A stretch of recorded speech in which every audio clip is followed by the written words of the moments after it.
17 men had declared Eleanor Vale useless. They had inspected her hands, her gowns, her silence, and the small inheritance left by her father. They had decided she was too poor to matter and too quiet to resist. Eleanor had decided to let them continue. By winter's end, the world that had measured her so carelessly would be forced to alter its figures. At 24, Eleanor occupied the least profitable position in English society. A remainder, after every respectable calculation, had been completed. Her father had left her a cottage in Cambridgeshire, £312 in the southeastern bank, and a locked workshop beneath the kitchen floor. Her mother had left her a reputation for oddness and a warning never to trust a man who wished to know what lay inside a clock. The cottage was mortgaged. The bank had failed 2 years before. The workshop, however, remained. Every Thursday, Eleanor walked to the old coach road with a basket covered by a linen cloth. Beneath the cloth lay brass springs, blue steel pins, watchmaker's files, and the half-completed escapement of a marine chronometer. She sold repairs through Mr. Pritchard, a watchmaker in Ely who believed his most gifted assistant was a Frenchman with a ruined voice. The Frenchman was Eleanor. She had made the disguise practical. Her hair was cut beneath a plain cap. Her hands were stained with oil. She wrote receipts in a square masculine script and never looked directly at customers. When anyone asked her a question, she lifted 2 fingers to her throat and shook her head. It was not difficult. People were remarkably willing to believe a woman defective if the defect made her less troublesome. Her silence protected 3 things: the workshop beneath the kitchen, the ledgers hidden inside a dead clock, and the name of the man who had brought her family its most dangerous commission. That name belonged to Blackwood. On a wet Tuesday in October, Mr. Rupert Crowthorne proposed to her beside a plum tree whose fruit had failed to ripen. He had polished his boots until they reflected the grey sky. A brass compass hung from his watch chain, though he had never travelled farther than Newmarket. Every 13 minutes, he tapped it twice against his palm, opened the lid, inspected the needle, and shut it with a sigh of private disappointment. Eleanor had been sorting pins into a velvet tray. He had been speaking for 9 minutes about his pheasant pens, each of which, he informed her, possessed a name. At last he said, "My dear Miss Vale, I am persuaded that a lady with your quiet disposition would be perfectly suited to Crowthorne Park." She placed the smallest pin in the tray. "I cannot marry you." She added a second pin beside the first. "I shall not change my mind." Mr. Crowthorne stared at her. His compass tapped against his palm. "But you have not heard the terms." She rose, gathered the tray, and walked towards the house. Behind her, the compass opened and shut once more. Aunt Beatrice saw the whole affair from the parlour window. She was 68, had outlived 2 husbands, and maintained that grief was mostly a matter of poor digestion. "He will tell everyone you broke his heart," she said when Eleanor entered. Eleanor set the tray upon the mantel. "He has no heart to break. It is in the compass." That evening, Aunt Beatrice poured them both tea strong enough to remove paint. "Your uncle has agreed to the Blackwood marriage," she said. Eleanor's hand stopped above the sugar bowl. "Do not look so startled. Men have been exchanging women for land since Moses discovered paperwork. The Marquess requires an heir. Your uncle requires the mortgage paid. Everyone will receive something, except you." Eleanor lowered the sugar tongs. Aunt Beatrice leaned back in her chair. "You will receive a husband. If fortune is feeling vindictive, he may even speak to you."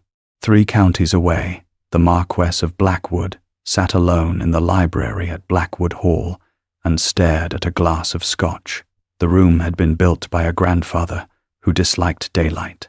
Its panelling was dark oak, its windows narrow, its hearth too large for the season.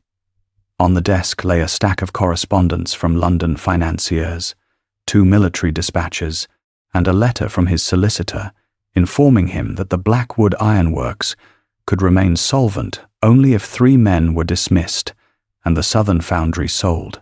Julian Ashcombe, 7th Marquess of Blackwood, had paid his father's gambling debts at 22. He had rebuilt the estate after a fire at 26. At 31, he had discharged the mortgages on the coal leases and bought back the family's shipping interests from a Liverpool syndicate that had called itself charitable while charging 11%. He had done all this without marrying. Now the Crown had begun moving troops eastward. France was restless, and the Admiralty wanted iron fittings from the Blackwood foundries. His heir was a boy of 4, the son of a deceased cousin, and the child's health was uncertain. The family line, held together by contracts and habit, could disappear in a single fever. Julian looked at the Scotch. He was tired of women chosen for their family alliances, their waxed smiles, and their ability to admire a portrait of an ancestor who had possessed neither kindness nor clean fingernails. He wanted someone who could read a ledger. He did not know how to say this, so he said nothing at all. His secretary entered with a telegram. "From Cambridge, my lord." Julian broke the seal. Miss Eleanor Vale had accepted the marriage agreement. Her fortune was negligible. Her family was obscure. She was reputedly mute. Julian placed the telegram beside the Scotch.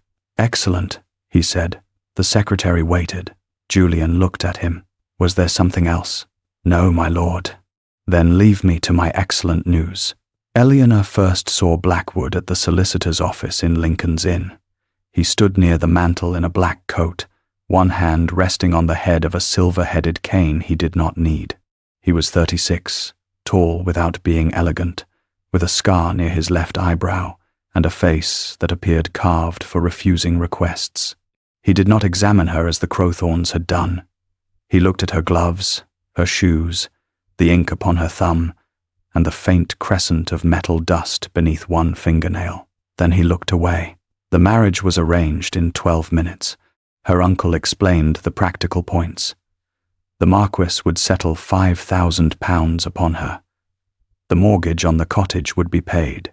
Blackwood Hall would receive a marchioness before the spring parliamentary session. Eleanor would bring no dowry, no fashionable relations, and no expectation of affection. Julian said, "I have no objection to a silent wife." Eleanor turned her head. His eyes met hers. "I did not mean it as an insult," he said. Aunt Beatrice, seated behind them, murmured, "That is usually when men manage their best work." The wedding took place 11 days later in a parish church, where the vicar's wife had forgotten to light the vestry fire. Eleanor spoke no vows aloud. She had trained herself to shape the words with her lips while producing no sound. Julian answered for them both, his voice steady and unadorned. Afterwards, he placed her in the west wing of Blackwood Hall, where the wallpaper had faded to the colour of old bone. "Your rooms connect to the blue drawing room," he said. "The library is private. The clock tower is unsafe. Do not go there." Eleanor looked at him. He mistook her expression for confusion. "The tower," he repeated. "It has been sealed for 20 years. She touched 2 fingers to her throat. "Yes," he said. "I understand." He did not. For 3 weeks, they moved through the same house as 2 careful strangers. At breakfast, Julian read the newspapers while Eleanor dismantled a broken carriage clock with a butter knife. The butler, Mr. Fane, watched her do it and developed a nervous affection for the clock. At luncheon, Julian dismissed a steward who had been altering the coal accounts. Eleanor sat at the far end of the table and watched the man leave with tears in his eyes and a hat that had lost its shape. At dinner, Julian refused to perform for his guests. He did not laugh at Lady Harbury's jokes, did not flatter Sir Malcolm's horses, and did not pretend the fish had been well cooked. Eleanor observed him over the rim of her water-glass. He observed her when she dismantled a brass snuff-box belonging to Lord Harbury. The Lord had accused her of stealing it after its lid jammed. She turned the box over, tapped its hinge against the table, and removed a sliver of tobacco leaf from the spring with the point of a hairpin. The lid opened. "Useful," Julian said. Eleanor placed the snuff-box before its owner. Lord Harbury took it without thanking her. Julian's eyes remained on her hands. She had thought him another man who wished to place her inside his own understanding, yet he did not perform possession. He watched. She watched him. Neither made the effort to invent a more agreeable script. The first real conversation took place on a Thursday night in the library. Rain struck the windows. A fire burned low in the grate. Julian stood by the drinks cabinet, pouring whiskey into a glass. Eleanor sat at the desk, examining a brass cylinder taken from one of the clocks in her room. Its central pin had been filed down by someone impatient. Julian crossed the room. "What are you protecting?" Her fingers stopped. He did not smile. "You are not mute." She lifted her gaze. "I am aware that the village believes otherwise. What are you protecting?" Eleanor placed the cylinder on the desk. "A family name." His face altered by 1 degree. "Yours?" "Mine was never valuable enough to require protection." "Then whose?" "Blackwood." The fire gave a small collapse. Julian did not reach for his whiskey. "You have been married to me for 3 weeks." "I have been married to your title for 3 weeks. The distinction is useful." "Explain it." "No." His jaw hardened. She expected anger. Instead, he pulled out the chair opposite her and sat. "Every man you have met," he said, "has asked you to look at the world through his windows. Your uncle offers the view from his mortgage. Crowthorne offers the view from his pheasant pens. I offer Blackwood Hall, and expect you to admire the stonework." Eleanor's hand closed around the brass cylinder. "You refuse because you believe obedience is the price of being understood." She had no answer ready. Silence had always been her chosen weapon. It was a strange thing to discover that a man could use words to make it useless. Julian leaned forward. "What are you building?" Eleanor's throat tightened. He did not say, "What are you hiding?" He did not say, "What is wrong with you?" He asked about the work. She rose, crossed to a tall cabinet, and removed a wooden case no larger than a hat box. From it she took 6 gears, a narrow silver spring, and a plate of perforated brass. "I am repairing the water regulators for the East March infirmaries," she said. Her voice was low from disuse, roughened but clear. Julian stared at her. "Each infirmary has a hand pump," she continued. "The pumps fail because their pressure valves are made for city mains. The East March wells rise and fall by as much as 14 inches after rain. I have designed a regulator that compensates for the difference. You have designed it here, in the workshop beneath my father's kitchen." "How many?" 27 working regulators. 11 failed under frost. 4 had defective rivets. The rest are at St. Bartholomew's, Headingham Lane, the Marsh End Refuge, and the Fever Ward at Littleport. "Who pays you?" "No one." "Then how do you obtain brass?" "Scrap from Pritchard's shop. He charges me by weight. The springs come from a supplier in Birmingham. I pay him after the infirmaries collect their parish grants." "Which means you are financing the project with a bank that failed, and a supplier who may refuse further credit." "I have £312. Your bank has 189. 207. The remainder was recovered through the liquidator. Julian's brows moved slightly. Eleanor opened the brass plate. "You have misread the calculation." "I have not seen a calculation. You have assumed the pressure loss occurs at the valve. It occurs in the vertical rise between the cistern and the ward. The regulator needs a counterweight, not a stronger spring. Then the device will seize in freezing weather." "It will not." "Why?" She picked up a small instrument from the case, no longer than a man's thumb. It held a brass weight on a hinged arm. She placed it upon the desk and pushed the arm down. The mechanism clicked, released, and returned to its original position. "The counterweight is enclosed in whale oil. That will thicken. Not at the temperature of the infirmary kitchens. I tested it at 10 degrees below freezing." "Where?" "In the butcher's cellar." Julian looked at the device. "How many kitchens did you interrupt?" 4. For the first time, his mouth altered. It was not quite a smile. He picked up the little mechanism. Your arm is too narrow. It will bend under repeated load. It is tempered steel. It is poor steel. It came from your foundry. Julian examined it again. Eleanor took the arm, bent it over the edge of the desk, and set it beside a similar piece of steel from his watch chain. The first returned to its shape. The second remained bent.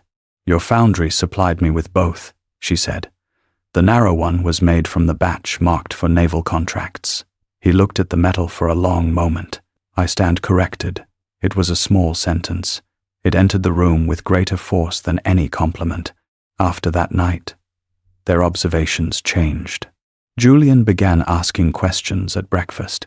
He asked why she used 12 teeth on a wheel where 10 would have served. He asked which streets the infirmaries occupied and how long it took a cart to travel them after rain. He asked what she required. Eleanor answered when she wished. She did not tell him everything. The name Blackwood still sat inside her like a concealed blade. Her father had not been merely a clockmaker.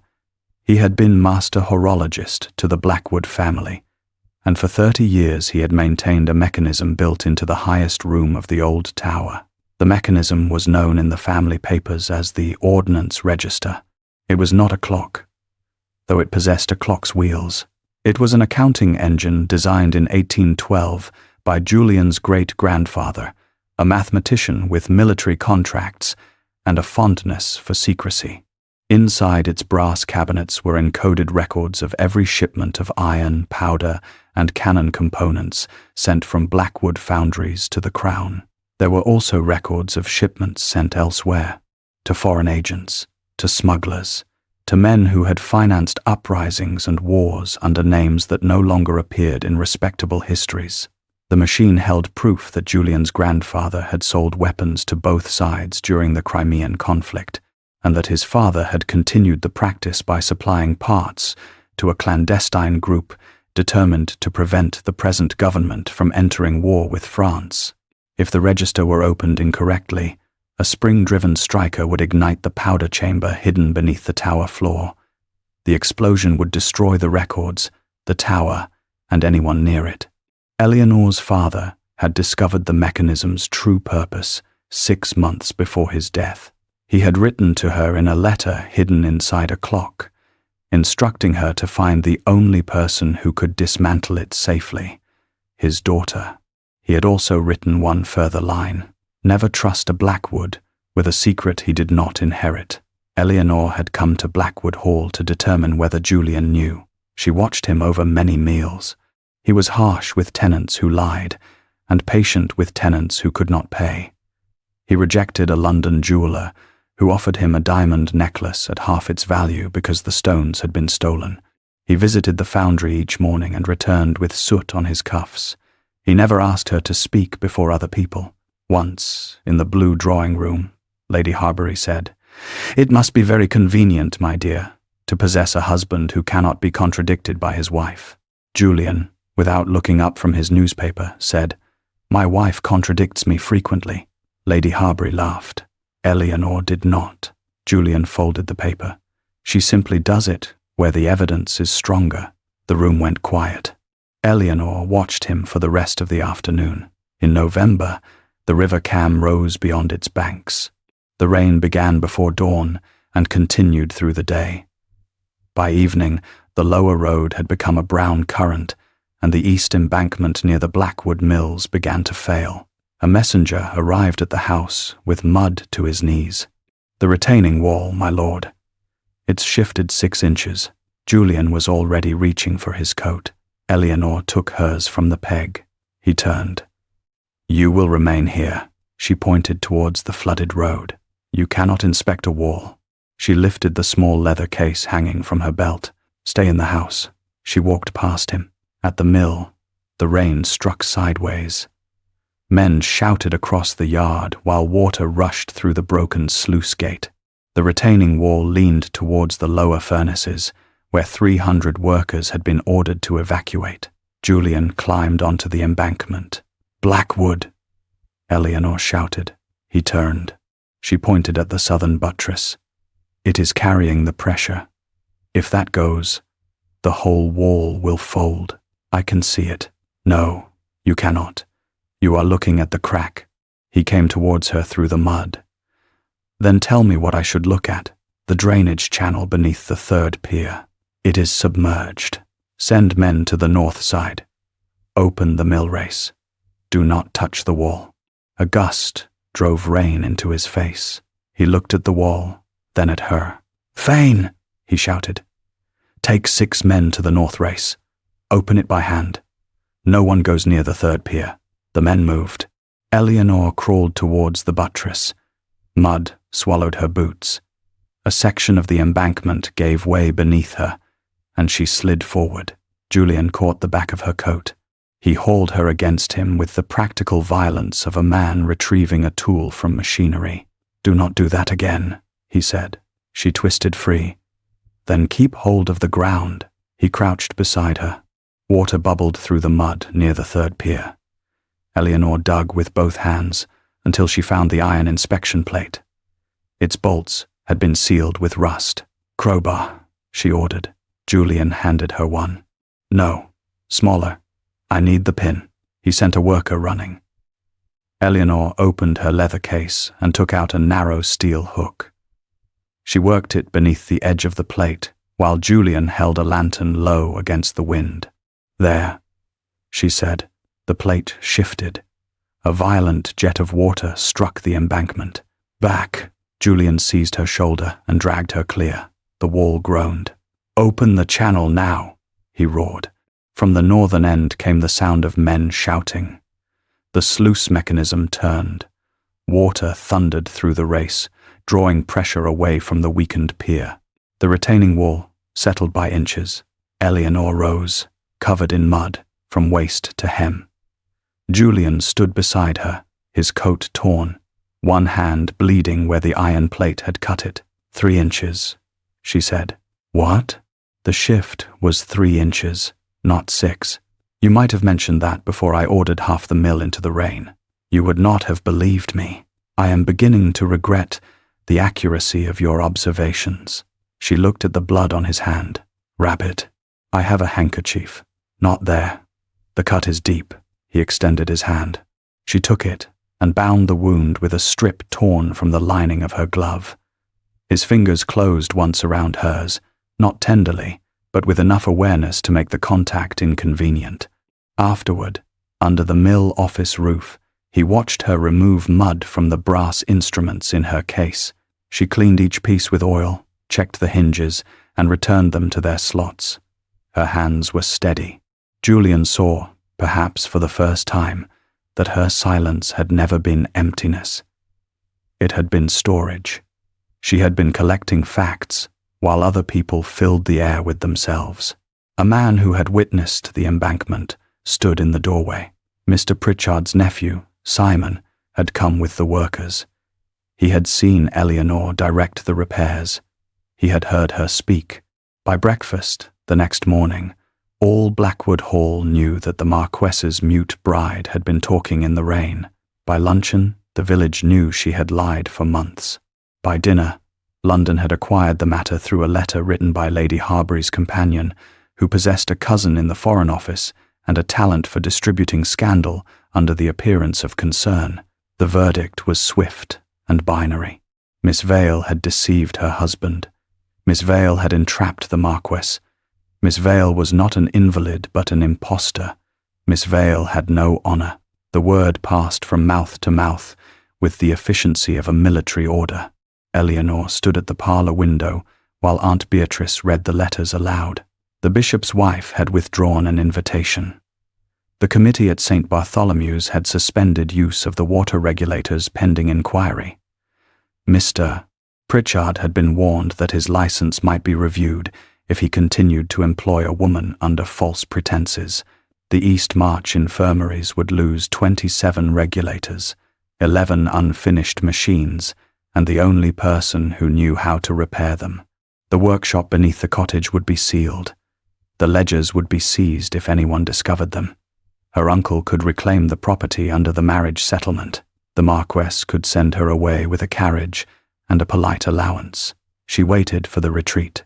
It seemed The natural conclusion. Julian did not come to dinner. He did not come the next morning. On the third evening, he arrived at the West Wing unannounced. He was unshaved. His coat was wet at the shoulders. Under one arm he carried a leather portfolio darkened by rain.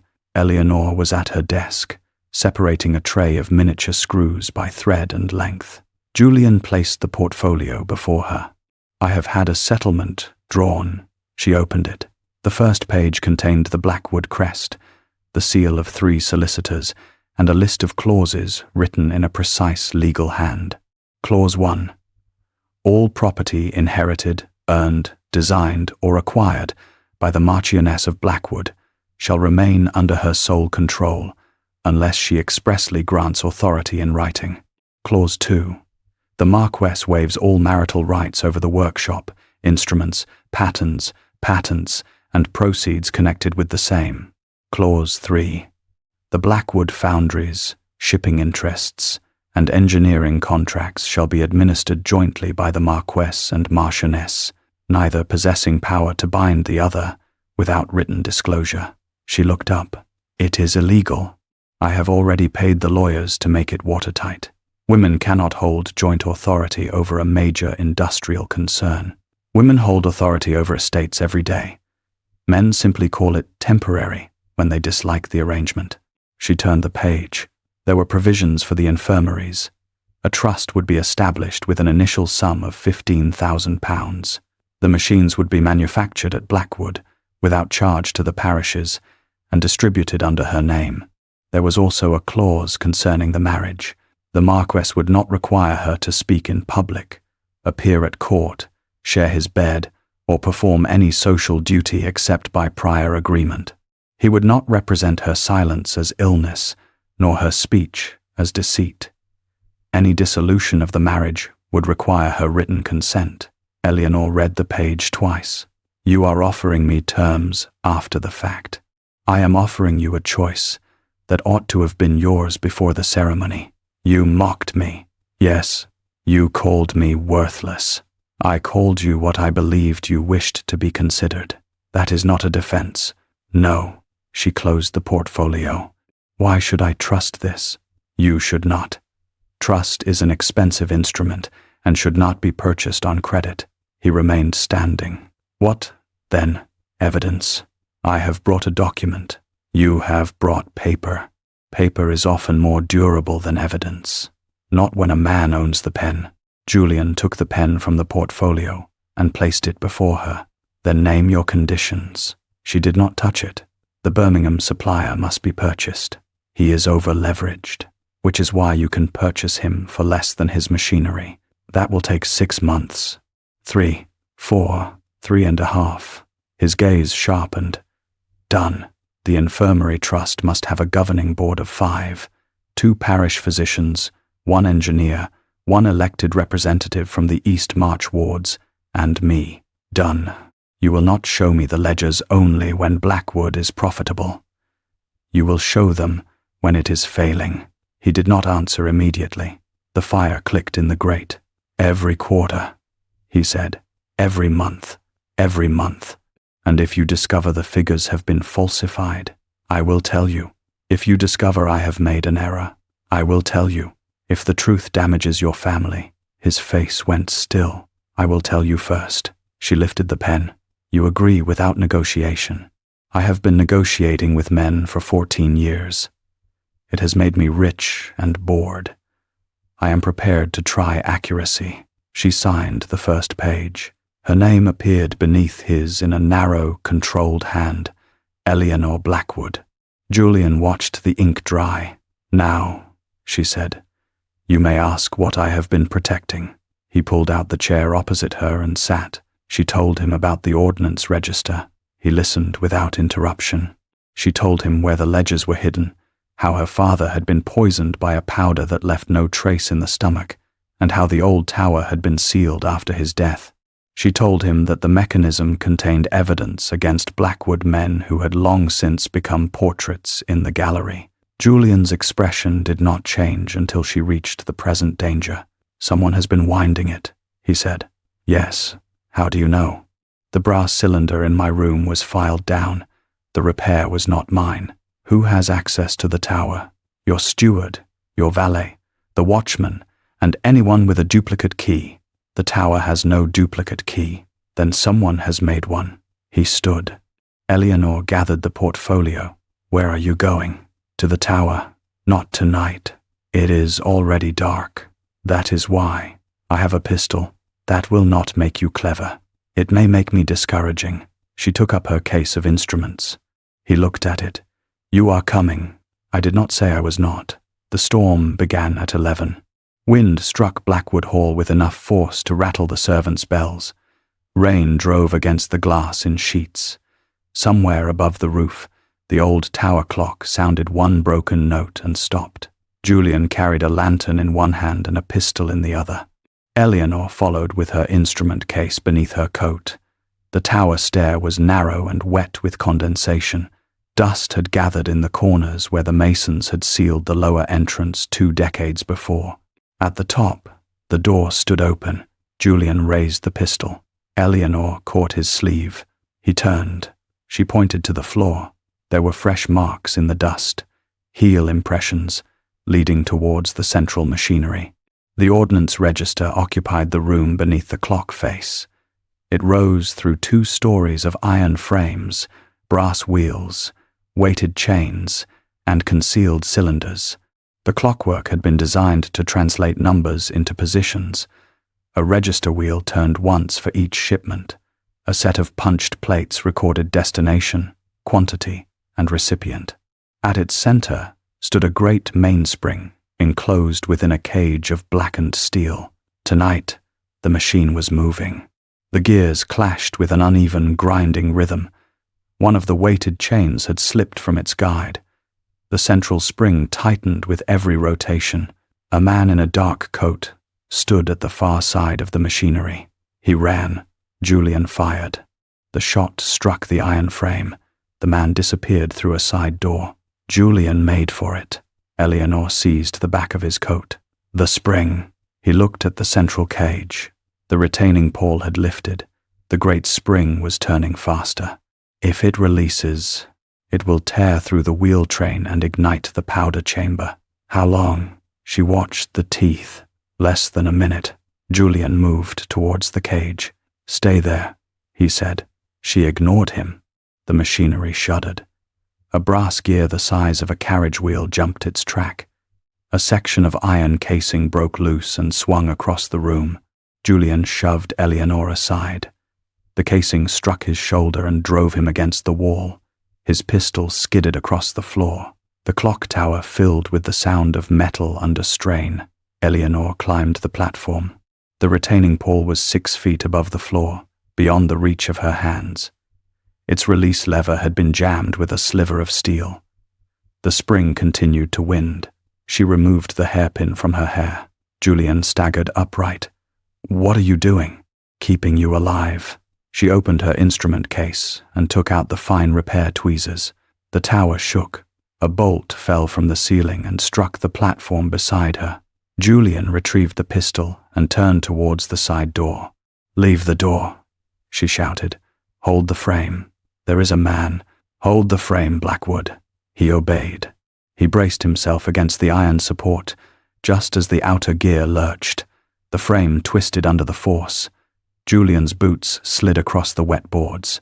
Eleanor reached the release lever with the hairpin. The sliver of steel was lodged beneath the pole, preventing it from dropping into the teeth. The mechanism jerked. Her tweezers slipped. Damn it. Julian looked over his shoulder. What? Your grandfather used a left-hand thread. What does that mean? It means the bolt tightens when turned clockwise. Then turn it. I require both hands. He released the frame. Do not move. The frame is collapsing. Then endure it for 4 seconds. He stepped onto the platform. The great gear struck the casing again. The platform tilted. Julian reached her as a chain broke loose and whipped across the room. He caught her waist and pulled her against the central pillar. The chain tore through the place where her head had been. 4 seconds, he said. Eleanor thrust the tweezers beneath the pole. 1, the spring screamed. 2, A brass tooth shattered and flew past Julian's cheek. 3. She turned the hairpin. The sliver shifted. 4. The pawl dropped. The great spring stopped with a concussion that shook dust from the rafters. For several seconds, neither moved. Julian's arm remained around her, holding her against the pillar. His pistol hung forgotten in his other hand. His face was close enough for her to see the rain caught in his lashes and the thin line of blood beneath his cheekbone. Eleanor looked at the machine. "It is secure." He released her at once. "Are you hurt?" "No." "Your hand." She looked down. A cut crossed her palm where the broken gear had struck. "It is insignificant. You are bleeding on the register. I have done worse to it." He almost laughed, though the sound was rough. Below them, a door slammed. The man had returned by another passage. Julian lifted the pistol. "Stay here." Eleanor caught his wrist. "The lever is still under strain. If you fire, the casing may break." He looked at her hand on him. Then he lowered the weapon. "Can you secure it?" "Yes." "Then do so." He went after the intruder without the pistol. Eleanor turned back to the machine. Her hairpin remained bent around the release lever. She set the tweezers against the brass and began to work. By the time Julian returned, dragging a thin, pale man by the collar, the register was silent. The prisoner was Mr. Vale's former apprentice, a man named Edmund Rusk.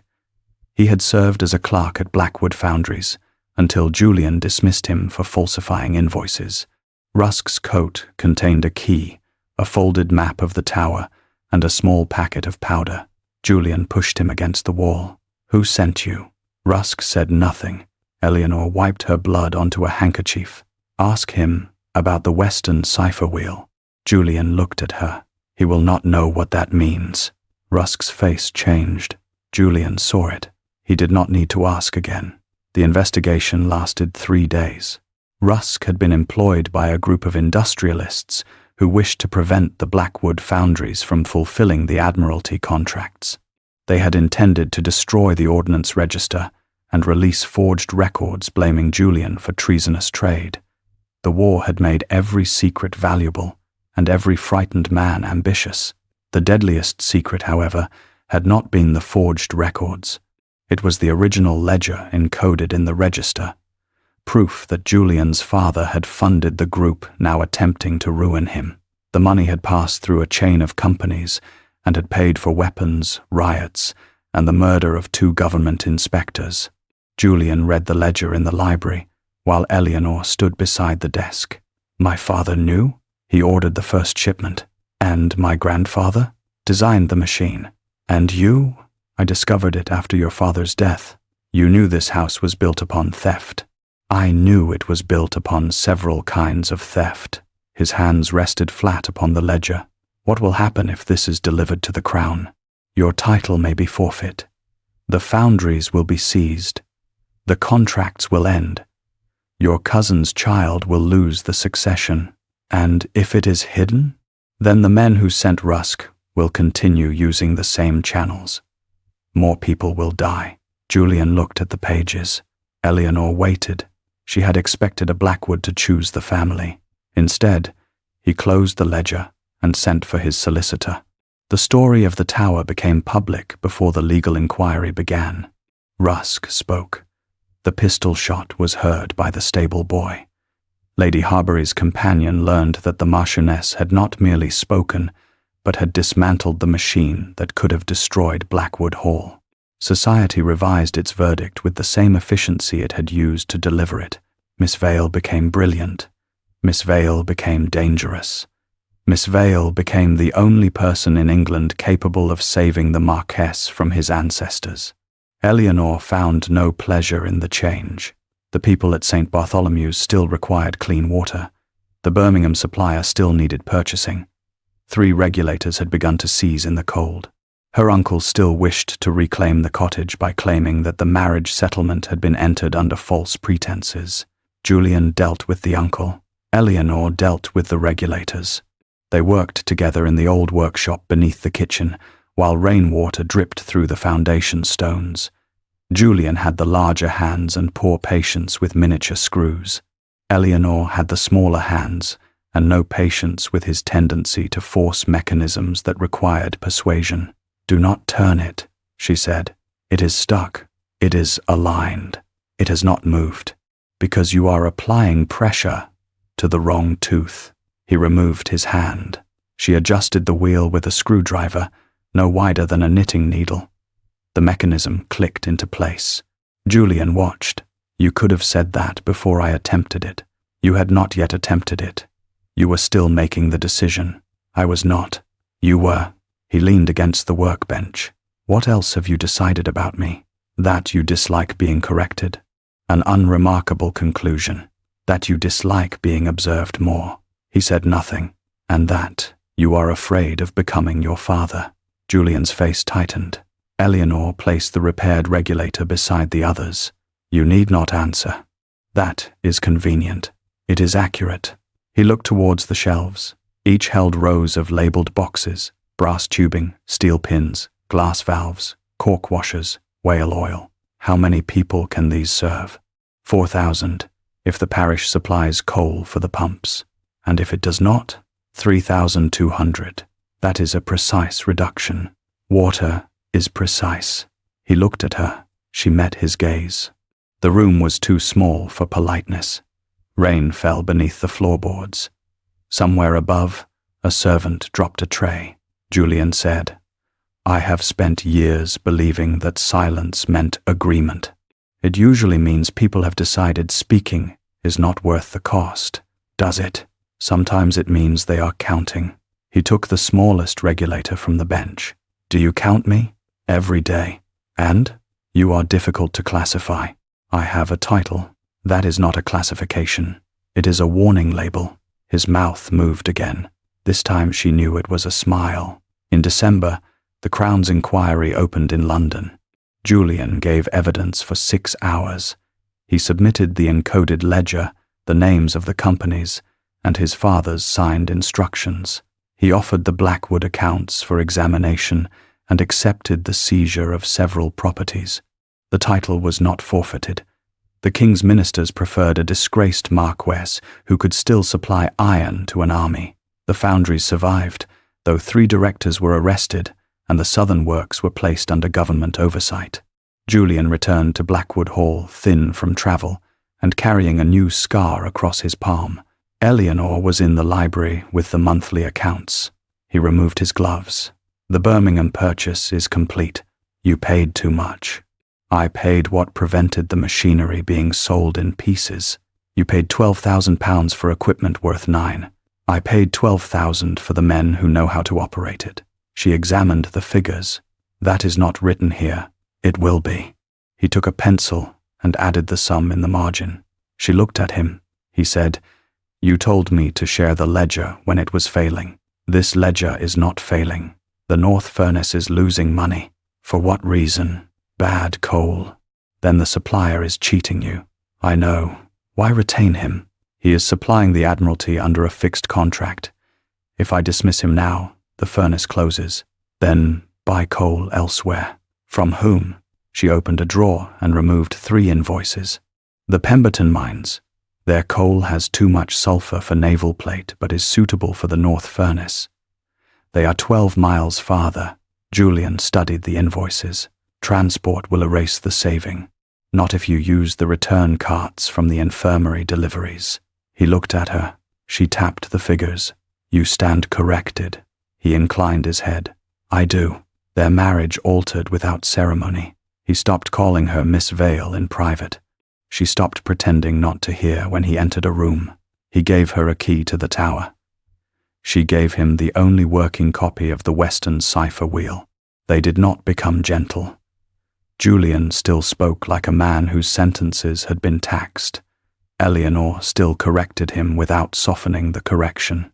But when he returned from London, he looked for her before he looked for the secretary. When she worked late, he placed a lamp beside her elbow without comment. Once, when she fell asleep over a drawing of a pressure valve, she woke beneath his coat. She returned it folded over the back of his chair. He wore it the next morning. By spring, The East March Trust had distributed 142 regulators.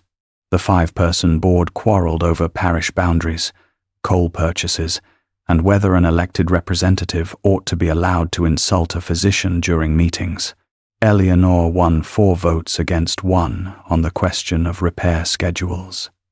Julian signed the minutes without changing a line. Society, deprived of a simple verdict, became restless. Lady Harbury sent an invitation. Eleanor declined. Mr. Crowthorne sent a letter explaining that he had always admired a woman of strong character and that his compass had been repaired by a German instrument maker. Eleanor burned the letter. Aunt Beatrice watched it curl. Did he propose again? No. Pity. I should like to see what he keeps in place of a heart. In June, the legal settlement came before the Court of Chancery.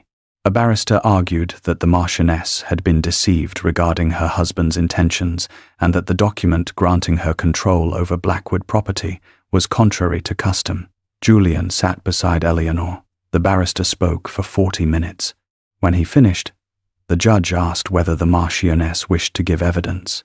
Eleanor stood. The courtroom quieted. She spoke clearly.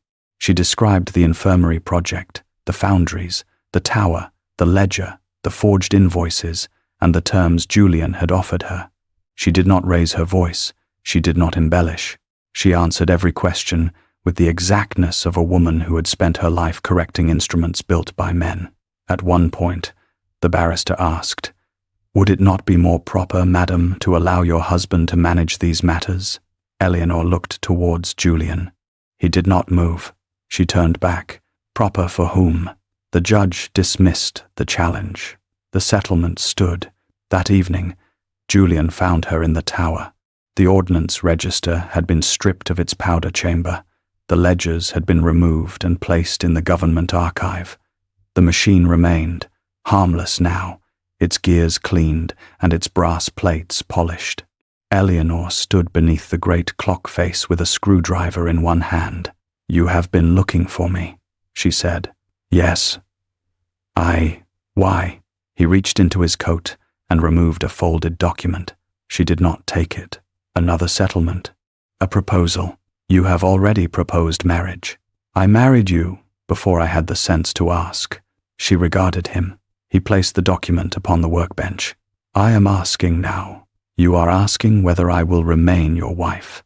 I am asking whether you will become mine." Her expression shifted. He went on before courage or habit could interfere. "I cannot promise to be agreeable.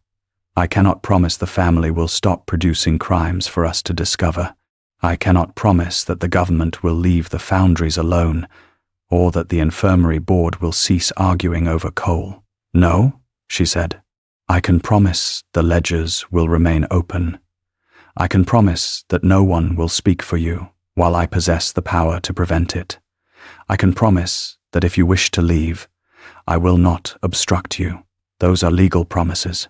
They are the ones I know how to keep." She looked at the document. "And the others?" He stepped closer. "The others will have to be learned." The tower was quiet except for the small click of a cooling gear. Eleanor unfolded the paper. It was not written by a solicitor. It contained only 4 lines. "I, Julian Ashcombe, Marquess of Blackwood, ask Eleanor Blackwood to remain beside me by her own decision. I surrender the right to mistake her silence for consent. I surrender the right to call any knowledge worthless because it is held by a woman. I will read the accounts with her, whether the figures rise or fall." At the bottom, he had signed his name. Eleanor read it twice. "You have omitted the clause regarding the tower. I thought you might insist upon it." "I do." She took the pencil from his pocket. Beneath his signature, she wrote, "The tower shall remain open to both parties, and neither shall enter it alone during a storm." Julian looked at the sentence. "A practical vow. I have no use for impractical ones." He took the pencil and signed beneath it. Then he held out his hand. She considered it. His palm bore the scar from the iron plate, white against the brown of the healed skin. She placed her hand in his. Neither of them moved at first. Below, a bell rang from the courtyard. The evening post had arrived. Somewhere in the house, Aunt Beatrice was likely informing the servants that a Marquess had finally become useful. Julian drew Eleanor nearer. He did not kiss her as though she were a discovery or a prize. He kissed her with the careful attention he gave to a mechanism whose value depended upon not forcing any part of it. When he lifted his head, she remained close. "You are still difficult," he said. "You are still staring at a glass when you ought to be reading the ledger. I have improved. Marginally. Will you record that in the minutes? If you provide the correct paper." His thumb moved once across the back of her hand. The following autumn, the East March Trust opened a workshop on Headingham Lane. It employed 12 men, 4 widows, and 1 boy of 14 who had lost 2 fingers to a mill wheel and possessed an excellent understanding of spring tension. The regulators were built from Blackwood steel, Birmingham brass, and designs held in Eleanor's name. The first one was mounted in the infirmary at Littleport. It clicked for 3 days before anyone noticed the sound. By then, clean water had reached every ward. The ordnance register remained in the tower, emptied of its powder and stripped of its treachery. Eleanor kept the bent hairpin in a shallow glass box beside the plans for the new machines. Julian kept the signed settlement in the library safe, though he had no need to lock it. 17 men had once measured her and found a remainder. She remembered them less often than she remembered the number of teeth on a pressure wheel. On a cold evening in January, Julian entered the workshop carrying the monthly accounts. Eleanor was bent over a brass plate, her hair pinned back with a new silver clasp. He placed the ledger beside her tools. "The figures are failing," he said. She wiped her hands. "How badly?" "Badly enough to require your attention." She opened the book. He remained beside her, not above, not behind. Together they bent over the columns, while the machinery ticked in the lamplight. The old hairpin rested in its glass box. Its steel curved permanently around the lever that had stopped the spring. Beside it lay the document bearing both their signatures, its final clause added in Eleanor's narrow hand. "Neither shall enter the tower alone during a storm."